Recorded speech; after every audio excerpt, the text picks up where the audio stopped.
Geçe Жалпы республика тестирлөө бүттү. 54 баладан болгону алтын сертификат алгандан бир эле бала кыргыз тилде тапшырыптыр. 53'ü орус тилде тапшырыптыр. Biz bir yıl murun bu maseleni tereң изилдегенбиз. Мына менде бүт маалыматтар бар. Bir тапшырма кыргыз тилде 230 сөздөн турса, орус тилде болгону 170 сөздөн турат. Biz мында айтканда эки спортсменди коп койдук. Бирөөгө 230 метр чурка дедик, бирөөгө 170 метр чурка дедик. Бирок медальдарды бирдей берип атабыз. Албетте 170 метр чуркаган утуп кетет. Biz былтыр сунуш бергенбиз. Буларды өзүнчө ырагала. Кыргызча тапшыргандар 37 000 адам өзүнчө алтын сертификат алышсын. Пропорционалдуу түрдө. Жана 24 000 орус тилде тапшырган өзүнчө алын дегенде, буга министр дагы көңүл бурган жок, зам министр да көңүл бурган жок. Ошол тестирлөөнүн жетекчисин көңүл эч кимге. Жыйынтыгында эмне болуп атат? Мына менде жүздөгөн каттар турат. Мен кыргызча окуум келбей калды. Мен кыргызча тест тапшыргым келбей калды. Бул котормолор Google Translate аркылуу которгон.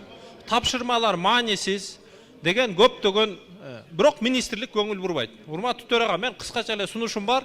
Ушул тесттин жыйынтыгы боюнча ушуга жооптуу адам жумуштан алынсын. Анткени бул кишилер кыргыз тилдин өнүгүшүнө каршы. Ошол кыска. Рахмат. Рахмат, эң туура айтасыз. Бул боюнча биз бул маселени көтөргөнбүз. Урматтуу ушул буга жоопкерчиликтүү мамлекеттик мекеме агартуу министрлиги буну эске алышыңар керек. Кыргызча жок дегенде жарымы болуш керек. Эгерде эмки жыл андай болбосо, катуу чара колдонобуз. Кана мамлекеттик тилди өнүктүргөнүңүздөр. Орусчаны азайткыла таптакыр. Бүт бардыгын кыргызчага өткөрүшүңөр керек. Эң туура маселе көтөрүп атат. Тилекке каршы бүт мектеп окуучулары, бала бакчанын баары орусча сүйлөп атат. Ошонун баарын кыргызча сүйлөткөнгө эмне үчүн аракет кылбайсыңар? Айрыкча ата-энелерден да сураңыз. Ушул жерде отургандардын да көпчүлүгүнүн балдары, неберелери орусча сүйлөшөт. Кыргызча сүйлөтпөйлүбү ошону? Уялбайлыбы?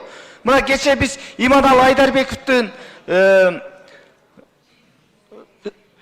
айылына атын берип стеласын ачтык.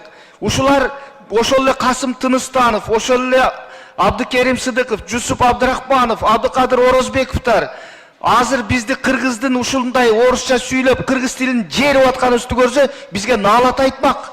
Ошол аталарыбыздын эмгеги күйүп кетип атат. Эгерде ушинтип биз кыргыз тилинде сүйлөбөй, башка тилде сүйлөй бере турган болсок, жакынкы жылы анда биз улут болбой калабыз, урматтуу депутаттар. Biz özübüzden başlayılычы, uшу балаларыбызды, неберелерибизди кыргызча сүйлөтөйлүчү, ошолор менен кыргызча сүйлөшөйлүчү.